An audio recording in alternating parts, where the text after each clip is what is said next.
Hello, my name is Anna Wurzer. Thank you so much for coming to this presentation. I am a double major in both psychology and anthrozoology. This research that I'll be presenting today focuses on some of the research that I've been doing in the field of psychology with Professor Dr. Leslie Angel. She is in the psychology department and has been doing this line of research for a long time, which focuses on ethology, or the study of animal cognition. This particular study is called the development of an operant device to measure canine self-control. First, going a little bit into the background on the research that we had to look into in order to figure out how we were going to construct this experiment and answer the question properly that we wanted to ask. We looked into many different studies on other animals. Canine cognition is something that is new and emerging. It's developing every day. Because of this, we really focused on some of the other studies on other animals that have been done, such as on other rats and other birds. Those are some of the most popular animals to study in ethology so far, up until this date. We looked into some studies in particular that focused on self-control and impulsivity measures in some of these other animals. What we found, for the most part, indicated that we might see a correlation between the increased training of the animal and an increase in self-control. We wanted to test that hypothesis. When we were doing this research, we were able to find quite a few studies that focused on different aspects of canine cognition. Though none of these really focused specifically on self-control and impulsivity, as our study does, they all focused on different aspects and helped give us ideas of how to construct this operant device that I'll explain in a little bit. We also found one study that found a correlation between training and impulsivity in canines specifically. This really helped launch this idea of research that we had to use the Ainslie program dogs for this study, because they're being trained throughout the year, and by using a longitudinal measure, meaning that we tested multiple times throughout the year at different points of their training, we were able to get an accurate representation of how self-control is changing throughout the year. Our hypothesis is that there is a relationship between the amount of training a dog has and their ability to choose a larger delayed reward in a choice trial. This is opposed to a smaller immediate reward. Being able to wait for that larger delayed reward shows that they really are able to control themselves in a way that they don't just lunge for that first treat. They're able to choose the larger delayed reward instead. Going into a little bit of the methods, previous research had focused on a T maze, which was a maze that was set up in the shape of a T, but it was a large, cumbersome figure. In this T maze, the dog was able to run and choose which side that they wanted to go to, either the smaller, immediate side or the larger, delayed side. The dog chose which one to go to by going through either the door that led to the small, immediate side or the door that led to the larger, delayed side. Both of these were counterbalanced for each dog too, so there was no side preference on either one. When they went to either side, on the small side, a certain number of treats would be dropped at a time equidistant from each other, but it would be a smaller amount of treats than were dropped on the other side. The treats were dropped one at a time so that the dog could tell the difference. On the larger side, more treats were dropped at the same frequency with that same equidistant time, and this helped to really help understand what the dogs are thinking at this time and show them that this reward is larger. They're going to get more treats on the larger delayed side.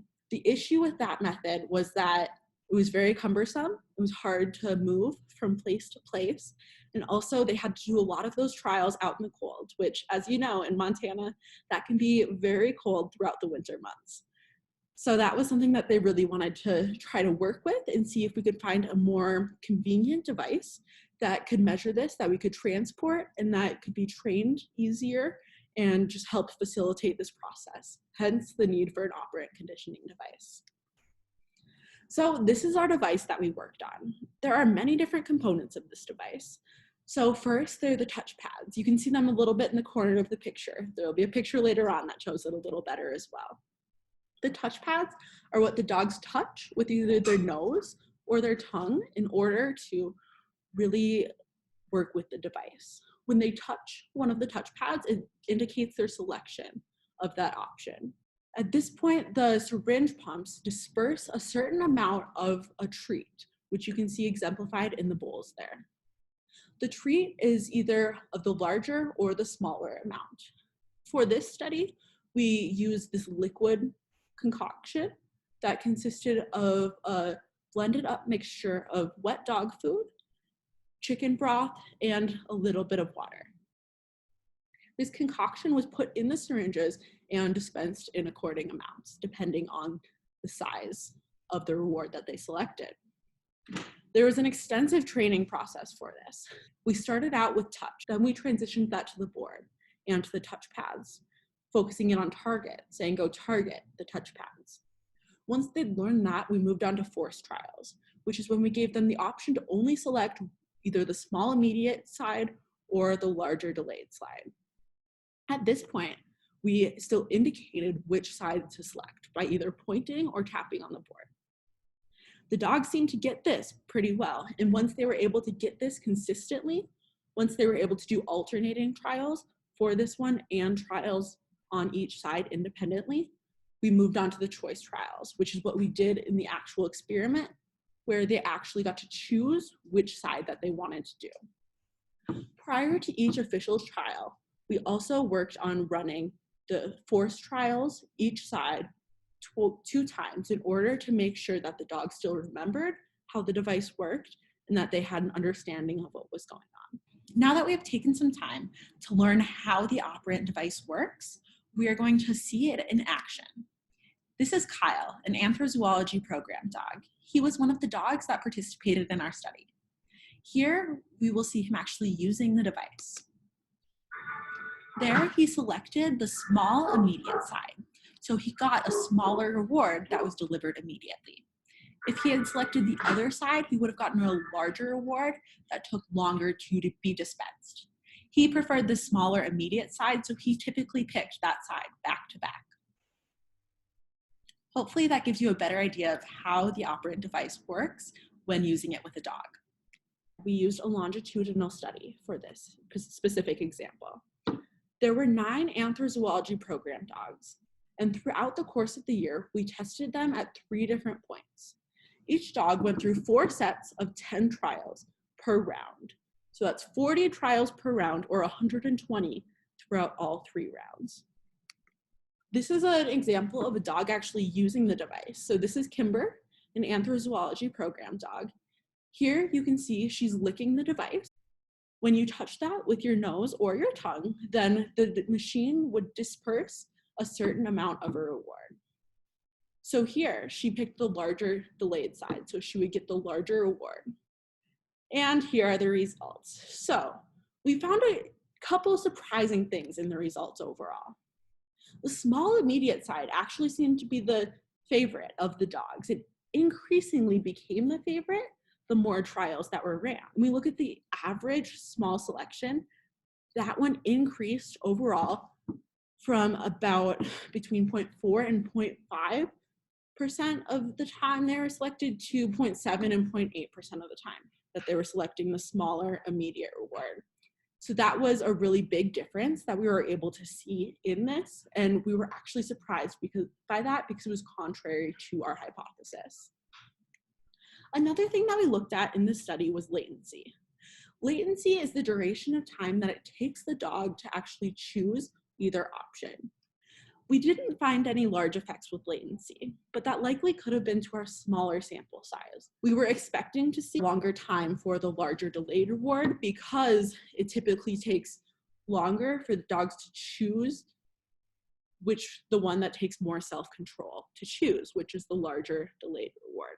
We're doing further research, so we'll see whether or not those results are exaggerated or if they were inaccurate, depending on what we see in the future research. Going on to the conclusions. So there are a couple different explanations for these results that we found. Like I said previously, they were contrary to what our original hypothesis was. This shows that training decreased self-control in canines. which is counterintuitive to what we originally believed. This is contradictory to previous research as well in other animal species. It's unlikely that dogs are the only species that are different with this. So we're thinking that there might have been a potential confound that skewed with some of the results of the study. We think this confound likely has to do with the quantity estimation. We believe that the dogs may have perceived the rewards as equal because there was one reward for each. Even though they were smaller or larger sizes, it was one reward because it was a liquid formula. Because of this, we are thinking of moving on to instead a quality estimation where there is a higher value reward on the delayed side and a lower value reward on the immediate side. Because previous research has showed that quality estimation instead of quantity estimation is more effective with a lot of animals and shows greater results.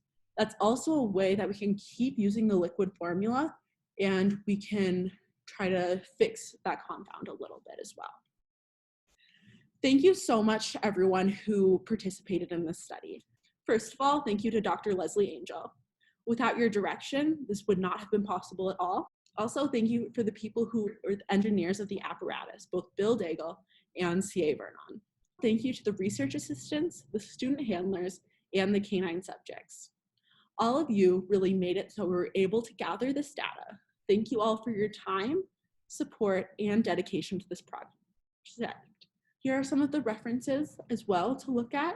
There is a full list of references that can be available upon request. Again, thank you so much for listening. Please let me know if you have any questions or comments about the presentation. Thank you.